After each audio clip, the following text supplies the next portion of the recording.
He gave me the hard ones to answer. 25 years ago, I stepped foot into a church just like this, and I got involved in the idea that I was worth something. It was a new idea to me, that I was worth something, that I had value, that I deserved to be treated well and with respect. And at that time in my life, I was needing a job. So I got involved with the practitioner, and I said, would you treat for me for the right and perfect job? And the practitioner did the treatment, and lo and behold, I demonstrated what was right and perfect for me. At the time, it was the best job. I was number 2 in the organization, and I went to work, and I really, really loved this job. And I noticed about the second day that the owner of the company, who I reported directly to, was not kind. He was not kind to the other employees, and he didn't treat them well, but he didn't treat me that way, so I kept my mouth shut for a while. And then the day came when he started treating me the same way he treated everyone else, and it had gone beyond not kind, it was abusive. And I went home that day, and I had the conversation in my mind. You know the conversation you have that says, I really need this job, you better keep your mouth shut? You just need to let this go. You need this job. You like this job. There's a lot of good things about it. It's trying to convince you to accept less. You know the conversation. And then in my mind, the other part of me said, you know what? You're a valuable expression of God, and you cannot permit that kind of treatment. You cannot allow that in your life. You can't let him do that. And so the next day I got up and I went to work, and I called him into my office, and I stood across from him and I said, listen, what happened in here yesterday is not acceptable. And I don't treat you that way, and so you can't treat me that way. And what happens when you do is it doesn't inspire me to do a good job for you. It pulls me away from doing my job. And I know you want me to build this company and work well with you, so you have to treat me better. And I stood there in my authority.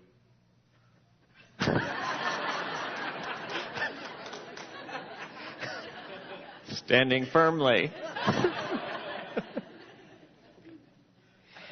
It changed. Now, I'd love to tell you that that was the only conversation we had, but it wasn't. I had to have that conversation with him every month thereafter until he got it, and he got it. So the message is this: it is not acceptable to accept abuse from anybody, if they're a parent, a relative, or anybody at any time. Do you understand? You deserve better than that. Don't let that happen. Oh. I remember the time when I first spoke up for myself like that. Oh, my knees. Because, I wasn't raised that way to speak up. I was raised to make do and be quiet and settle. And then, 40s, I was considering the idea of being a spiritual being. How do you upset anybody? You shouldn't say anything. Be quiet. So it took me till my mid-40s to be able to stand in that spiritual authority. And I think it was that book, Pulling Your Own Strings, that we were studying together that really helped me by giving me some strategies of exactly how to say, you can't talk to me like that. Because along with it, I had to have the spiritual wisdom and maturity to not, like my cat when I stood on its tail, but to say the words from a centeredness. That was the skill. And a lot of our questions ask about this. How do you deal with other people? How do you feel compassion for somebody who will totally ignore you, won't even listen to you? And that's a tender question. And it reminds me of forgiveness work. Because, some people think that forgiveness is not complete until the other person acknowledges it, or you have that conversation that ties the circle and there's closure. But what if they're dead? Or what if they'll never talk to you again? Or what if there's somebody you have no hope of ever meeting? Or what if it's somebody that won't give you the time of day? What does it happen? What happens? What does it mean to your closure and your completion? It's like forgiveness. It's an inside job. And compassion is about trying to understand the other person's point of view. And if you think it can only happen if you have that conversation that closes it in the end, you're going to be dealing with such a lot of frustration. It may never happen. Deep. That was heavy. I know. Sorry. Your minister, he's smart.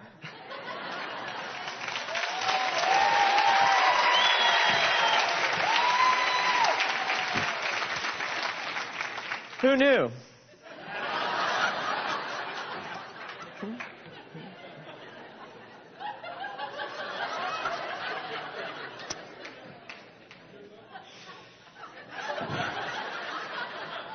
stop, really. When a parent is in the process of making their transition, what is a good affirmation for them in that process? A compassionate affirmation. One of the things that I feel is such a blessing in being a minister, and maybe you practitioners can agree with me on this, is being in that sacred place, that sacred moment when people are making their transition. When I'm called to the bed of someone who is in that point where they're teeter-tottering between letting go of every single thing they've known that's good in this life and trying to reach for the unknown, not the unknowable, but the unknown to them at that point, I think that's a very, very sacred honor to be there at that place. So I stopped to think about that, and whenever I'm called to do that, I think, when I'm at the end of my life, who would I want to be there in the last few minutes or hours or days of my life? So it's so much of a blessing to be that for someone, to be called in. And when I am, I always do my spiritual mind treatment in the car before I get to the hospital or before I get to their home, because I don't want to be tricked. I don't want to be fooled by seeing decaying bodies. I want to know the truth about that person, that spirit is alive in there. And so my affirmation is the highest and the greatest good go to them. The highest and greatest good go you. Go forward. That's the affirmation. And that requires a willingness to investigate, to listen to the other person, because if I come into it thinking I know what their highest good is, I might be applying that over what is really going on and missing the whole experience. And that's another group of questions that we got to answer. What are practices that I can do to open my heart of compassion? What are daily things I can do? And I think it comes down to speak less and listen more. I mean, if you want a daily spiritual practice to develop your compassionate heart, get up in the morning and choose somebody and ask them about their point of view and listen to everything and use the sort of questions that really draw out their point of view and share nothing about your own. Oh my. See what that does for you. There's a practice.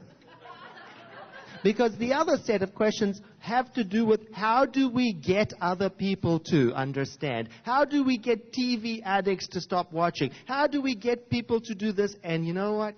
Oh, you're in trouble.